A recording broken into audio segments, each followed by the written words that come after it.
Hi, I'm Jeff Bell. We're in New York City, about to meet up with my friend Thomas Pastuszak to talk about our journey with BERTOUX Brandy. I think it was, a little over 2 years ago when I told you about the opportunity to go to California to taste through the stocks of brandy.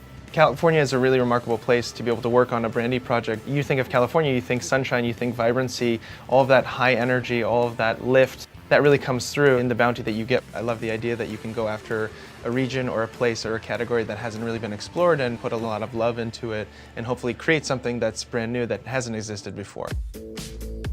I thought your wine background would be very valuable to complement what I would bring to the table, having kind of like a bartender mixologist perspective. Brandy, in a sense, is the true spirit of this country. It's one of the first products ever made in the United States. It's exciting to create this with the idea that people will get behind it the way it, and kind of put it back into the cocktails it originally should be in. Some of the earliest vintage cocktail books that I found used brandy as the base ingredient. So I think we have an opportunity now with BERTOUX to really place brandy back as the mainstay for a lot of great cocktails. Absolutely.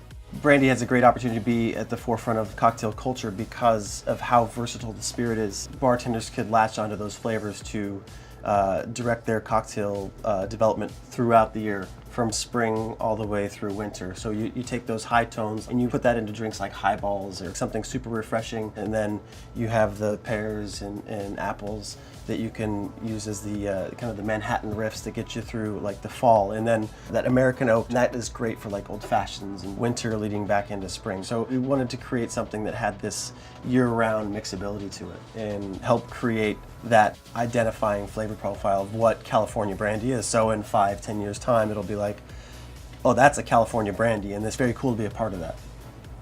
From the very beginning, we found our way into the distillery, huge barrel room, hundreds and hundreds of barrels with a lot of samples, and started to taste through and see what the different flavor profiles were of the various brandies. We're working to guide the process from what's happening in the vineyard to what's happening in the distillery, and really trying to find how all of them can work together really beautifully to create a blend that drinks amazingly well on its own, but is obviously meant for cocktails. The point of making a cocktail is to make something that is greater than the sum of its parts, and I think that that's kind of the idea of a blend. Certainly from a wine standpoint, balance is key. So I think the flavor profile of BERTOUX is super versatile. The blend is overall high tone and fresh and bright, and so for a lot of people who are newer to brown spirits, it's a little bit more engaging.